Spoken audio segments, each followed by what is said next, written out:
Happy New Year, everyone! I know it's a little bit late, but I wanted to take a little break after Christmas and the whole 12 Days of Christmas series and just take some time to plan out what I wanted to do this year, in particular on this YouTube channel. And that's kind of what I want to talk about in today's video. As you might know, I want to work more on my portrait and people drawing skills, and I've been in a bit of a space fantasy focus in the last few weeks, you know, with Last Jedi coming out and then playing Mass Effect for the 4 billionth time, and I really just wanted to try and design some aliens of my own. So today I'm showing the process behind making a character sheet. I'm calling it Nebula at the moment, but feel free to suggest better names below. Now, the main thing I wanted to talk about today, however, was brought on by thinking about the new year and what I wanted to achieve. I think I'm in the group of people that thinks you shouldn't stop something as a resolution, you should try and pick something new up. And when it comes to YouTube, I wasn't really sure what I wanted to do and where I wanted to take it. When I started this channel, I honestly wanted to try and find a way of forcing myself to produce more art, you know, because I love drawing and painting, obviously, and I always want to push myself, and I want to create a portfolio of work, really, that I'm happy with, but without a set deadline or pressure to get it done by outside forces. It just makes it into a floating timeline, and I'm far less likely to get it done. But I really didn't want this to be the norm and how I approach things anymore, so last year I told myself, look, if you get a video up once a week of a piece of art you're happy with, that way, over the span of a year, you'll have at least 50 pieces of art to look at, and that'd be great. So that was my aim. And really, those videos didn't get loads of views, to be honest, and I didn't really mind, as the whole thing, looking back, is a really selfish endeavour. What did frustrate me was I wasn't even keeping to the deadlines that I'd originally set, which was the only point for me at the time of making the channel. And I thought, well, maybe you try Inktober and that'll force you to get into a daily routine, and maybe that will filter on after that month's over. It's funny though, because that isn't really all that Inktober ended up being. It ended up being a lot more than that to me. I don't think I realised up to that point how alone I had become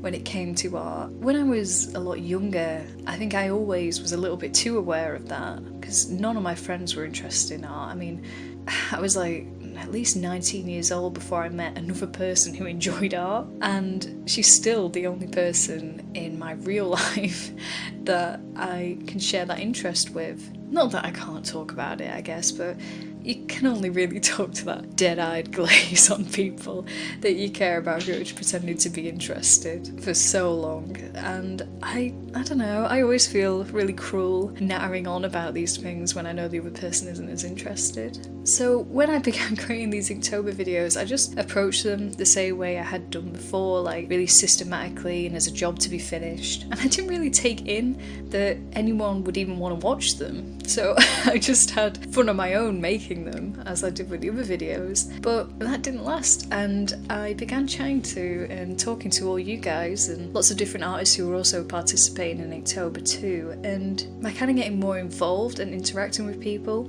I got to see lots of great art and get to know people and what drove them and what they were interested in, and you know, the inspiration that they get behind things. And yeah, it ended up being that which I think has motivated me a lot more to get this work done. I don't think I would have kept up the weekly thing after Inktober if I hadn't talked to anyone. And the whole experience was just, yeah, honestly, I think it's one of those things that I probably needed a lot, and I didn't realise I was missing it until I finally had a chance to experience it. I mean, I am aware that I have a personality that tends to cause me to isolate myself a lot. Not from lack of enjoying people and talking to them, but I tend to think that no one really cares what I have to say because, you know, they have their own shit to deal with.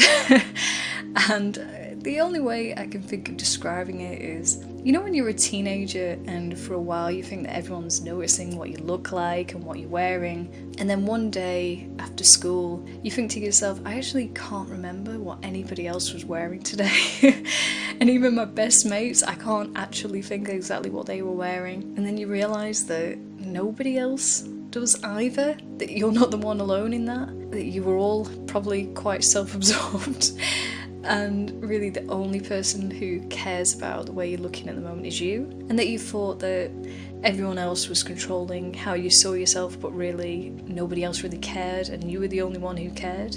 I think what I'm trying to say is you realise that sometimes the negative things that you put on yourself were all your own personal choice anyway, and that you were choosing to react that way. And that's kind of the thought process I was having as I was going into this New Year's video, that the barriers that I think will come up to the things that I want to achieve this year are pretty much all self-imposed. I think realising your perspective is warping how you look at the world is one thing, and I think we all learn that quite early on, but I feel the next lesson after that is understanding that you also have a tendency on top of that is unique to your own perspective, and that also warps your perspective, and I know that for me that's taking a very negative outlook on things, and by that I mean my own choices. I see them as negative, not other people's choices. I'll be honest, it's something that I only really realised about myself in the last few years. Since then I've been trying to counteract this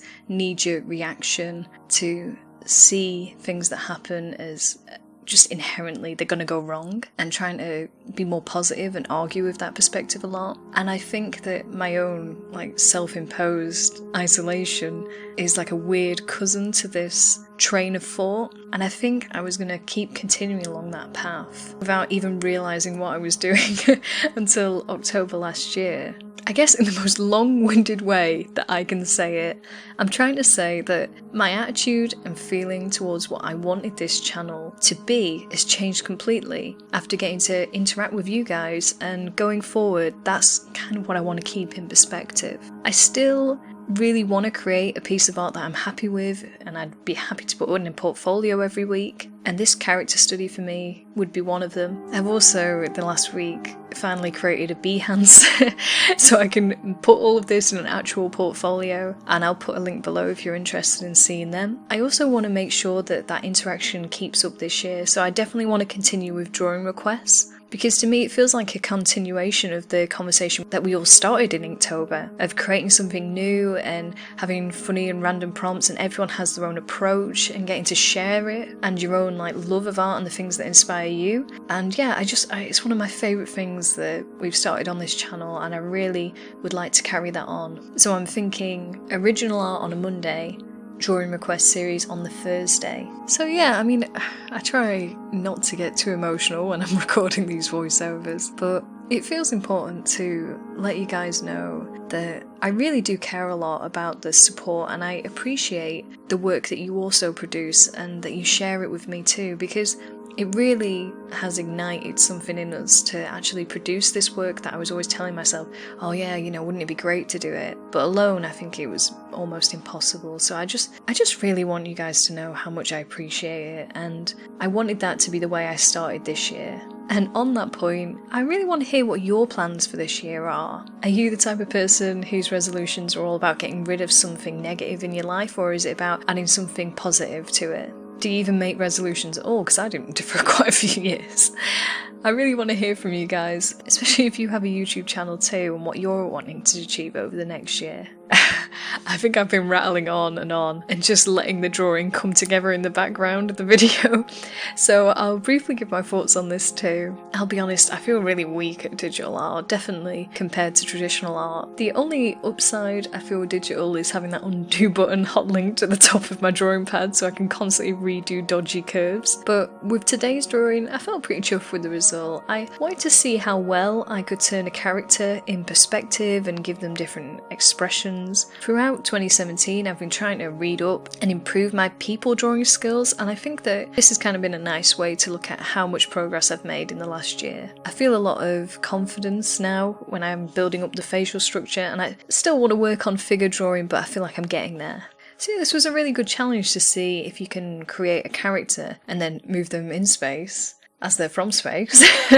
And if you're interested in seeing how your figure and portrait drawing is going, I really would recommend creating a character sheet too. I think I'll probably draw a male alien next because I really enjoyed this. I used a fossa, these like cat monkeys, I guess, as my inspiration for this girl, but I'm not too sure what creature or creatures I should use for inspiration for the other male alien. And honestly, I don't know whether you guys would be interested in seeing me create a secondary sheet, so If you have ideas for animals, or you have thoughts on whether you'd like to see another character sheet being put together with a male character this time, I really would be interested in hearing your feedback. And that's it for today's video. Oh, it's a little bit rambly, but by now I'm sure you've gotten pretty accustomed to that. I'm really looking forward to continuing on this journey with you guys this year, and good luck in 2018. I'll see you in a few days.